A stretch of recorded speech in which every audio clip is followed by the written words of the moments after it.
Hello and welcome to my channel. Today I am not going to read you a short story. I'm going to go through a few thoughts that I've had about another aspect of short story writing, which is dialogue. Sometimes overlooked aspect of writing, and I think pretty much everything I'm going to say applies to long form fiction as well as short stories. I don't think there's a great difference in terms of how dialogue is used, but yeah, I'm just going to go through a few of my thoughts and hopefully it will be of use. Just realised I've left my examples over there. Let's get them. Okay, so first thing about writing dialogue in any kind of fiction, particularly in prose, I guess, rather than in film screenwriting or something, is that there's only an illusion of realism. You can't write the way everyone speaks. There are too many ums and ahs and yeah, whatever, and you know, like, and yeah, he said and she said and then I said and then he said and then I said and then he said. You know, you could make a point of doing that, I suppose, but for the most part it would make your writing rather dull and slow things down. You want people are generally more articulate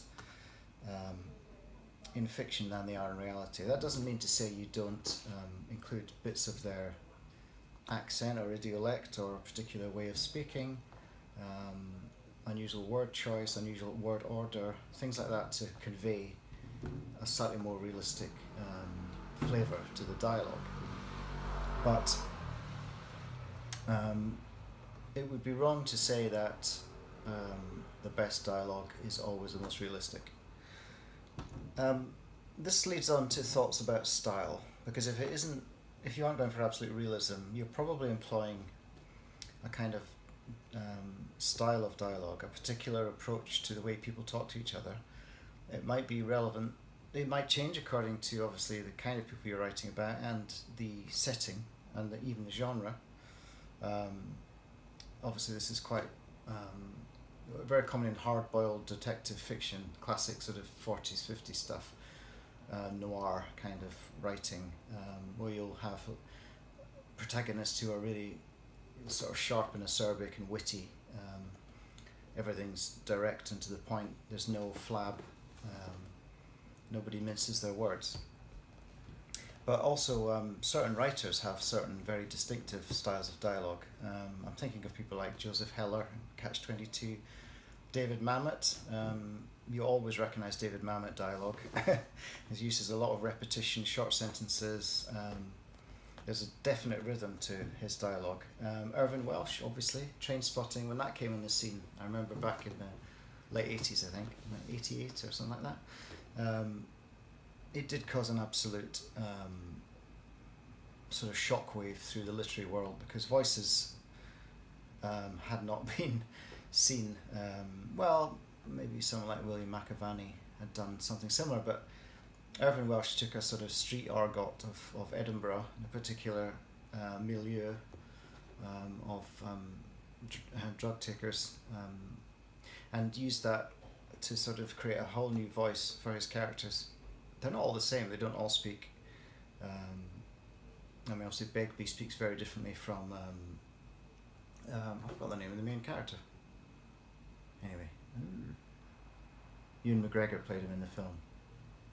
Anyway, Renton and Begbie do not at all speak the same, but they do all have a very clear, pronounced sort of shared background in Edinburgh in the late 80s or mid 80s.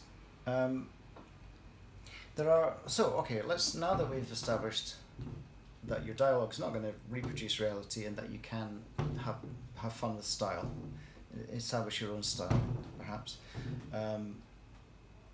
What uses does dialogue fulfill within a story? The most kind of banal use of dialogue is just to break up the text. If you have a short story that's continuous blocks of text, endless paragraph after paragraph of description, it can just feel very dense, off-putting, being stuck in a permanent interior monologue of a character can be quite, what's the word? It's immersive, but at the same time, it takes a lot out of the reader. Having a little break for some conversation where the person interacts with something outside themselves definitely helps break the pace and give a little breather. It's a great way of expressing conflict between characters, obviously,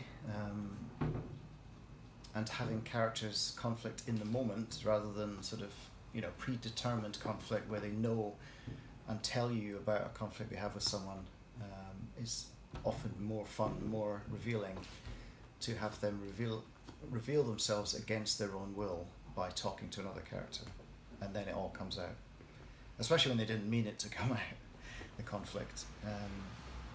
So I've talked about a respite from the interior world.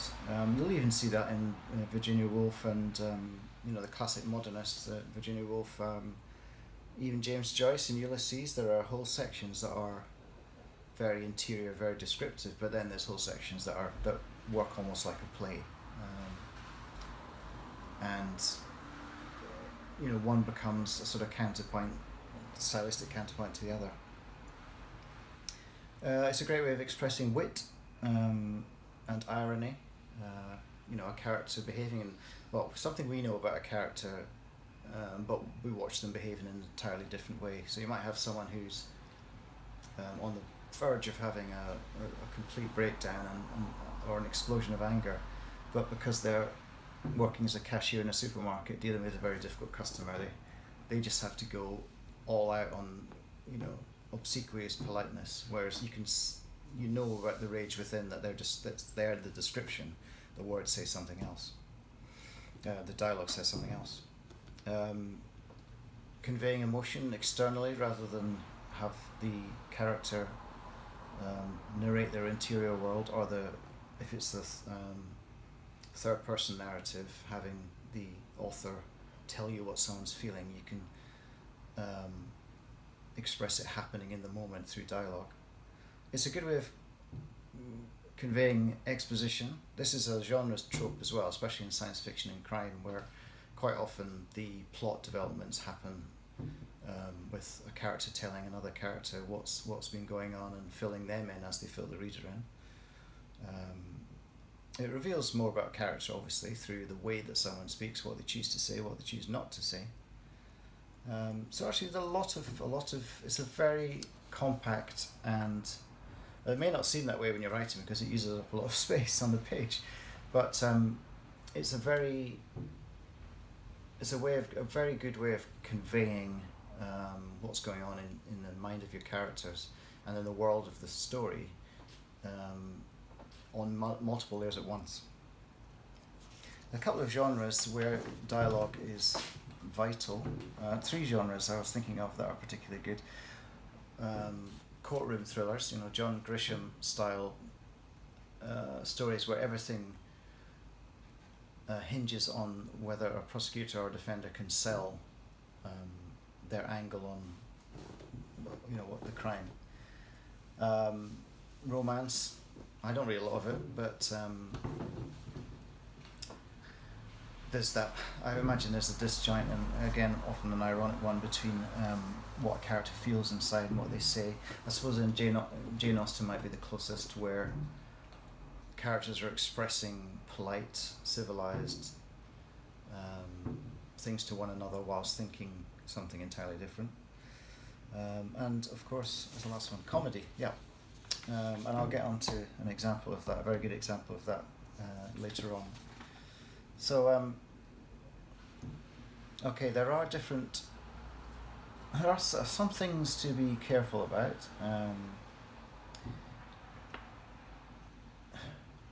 If you're writing historical fiction, there might be a tendency to use overly archaic dialogue, forsooths and heretofores and things.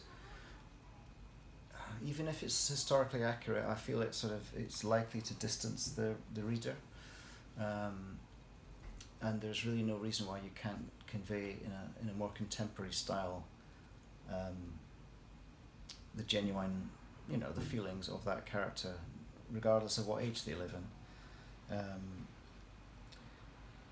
There's a sort of accent aspect to dialogue, which is a combination of vocabulary, grammar, whether they speak in full sentences, whether they continually sort of veer off at a tangent, whether they use a little placeholder word like or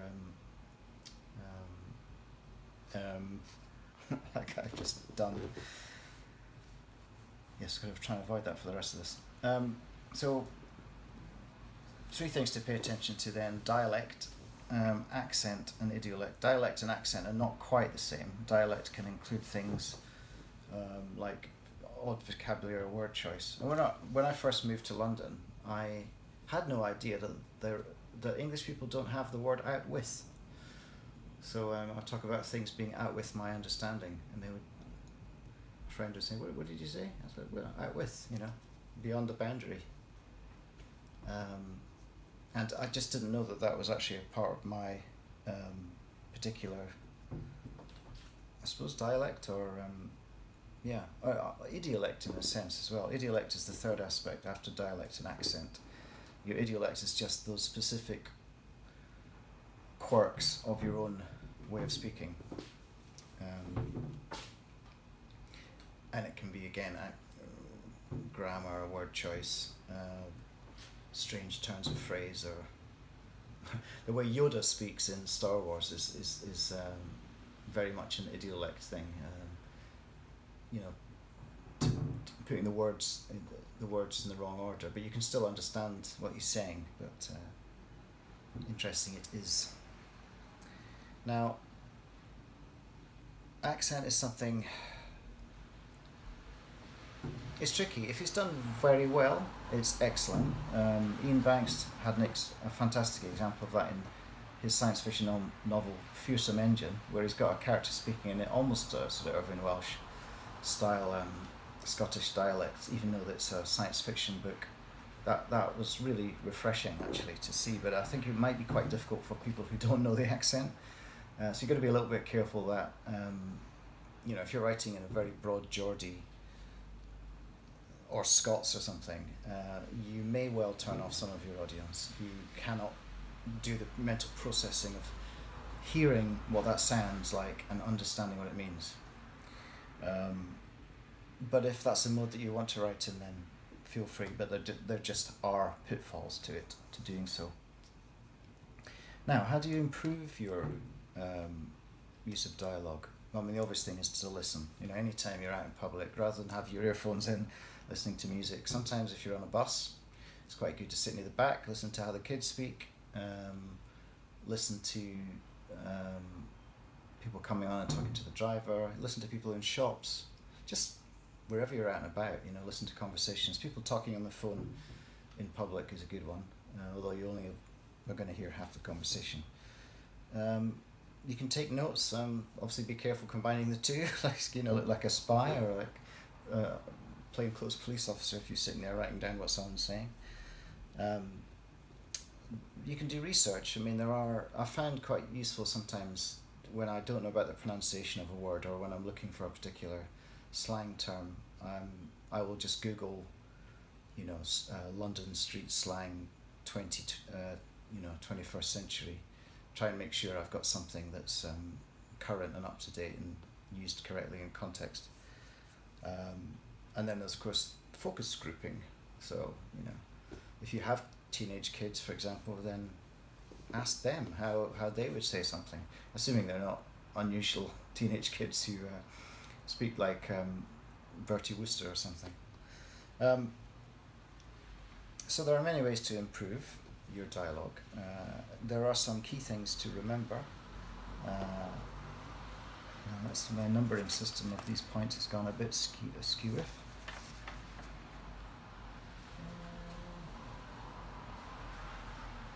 Anyway, I'm going to give you some examples now and tell you what I like about them and why I think they're very good examples of dialogue. The first one is from John Kennedy Toole's A Confederacy of Dunces. It's actually the only novel he wrote, and it wasn't published until after he committed suicide, unfortunately. It's a bit sad.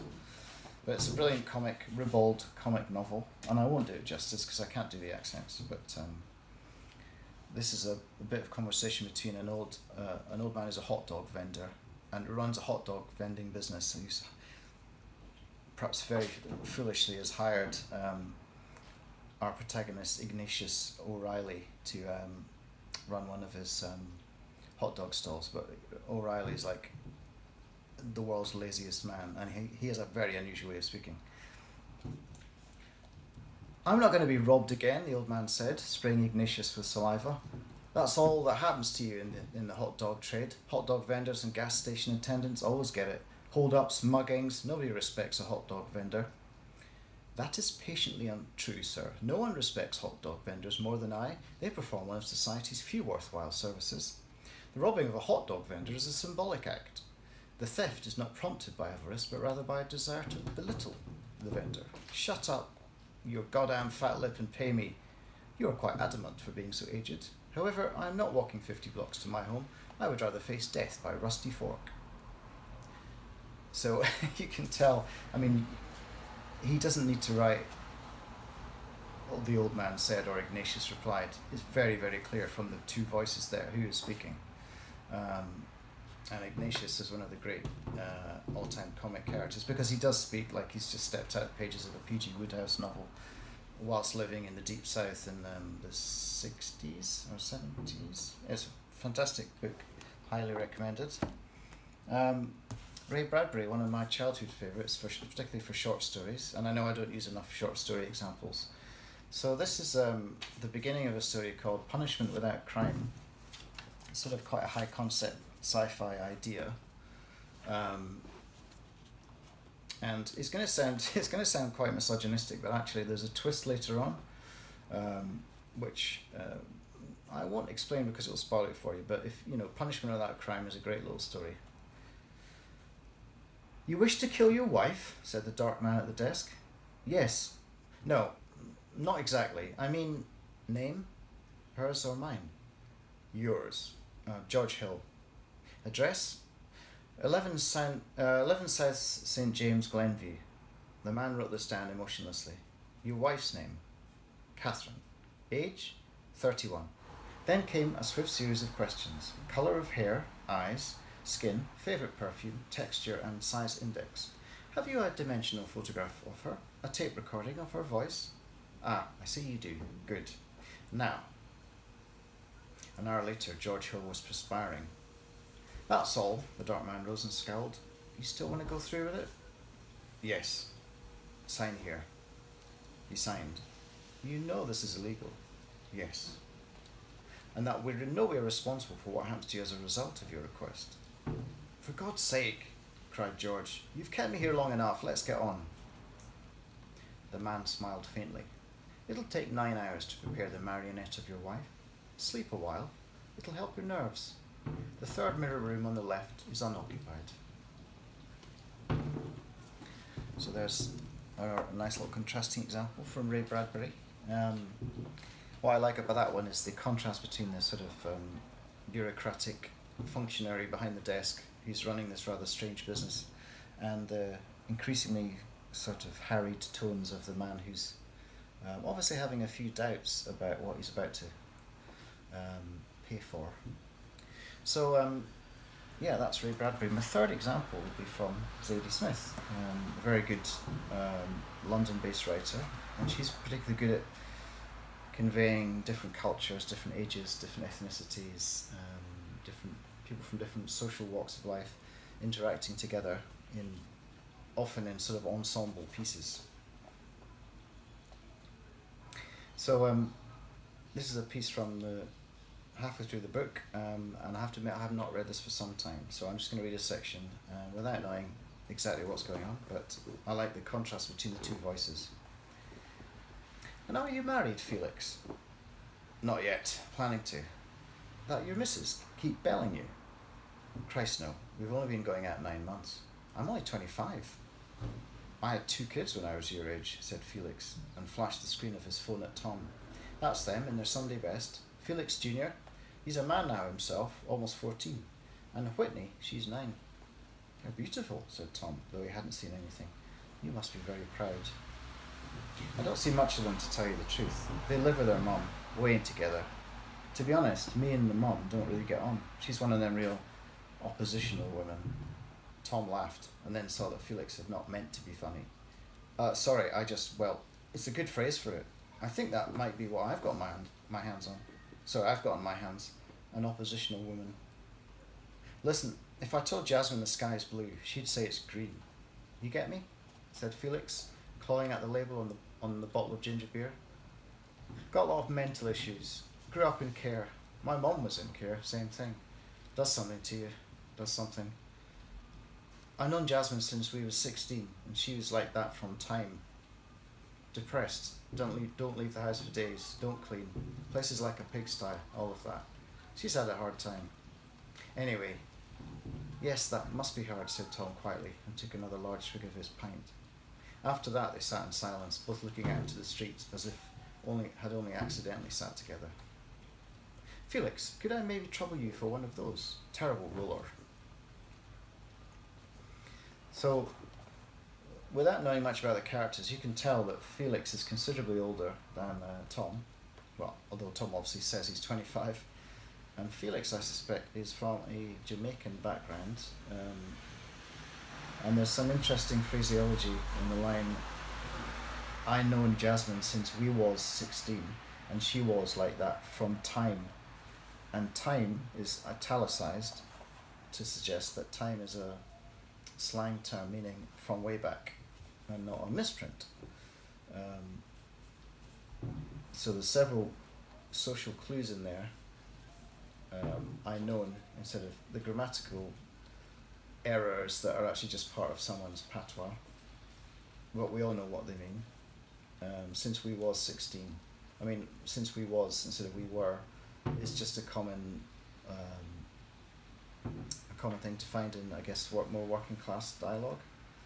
And then Tom, in contrast, uses this slightly florid phrase, could I maybe trouble you for one of those? You know, he's clearly a bit of a posh boy and uses an unnecessary number of words to request a cigarette. Anyway, nice contrasting piece there. That shows how good she is at giving people different voices when they're different ages and different backgrounds.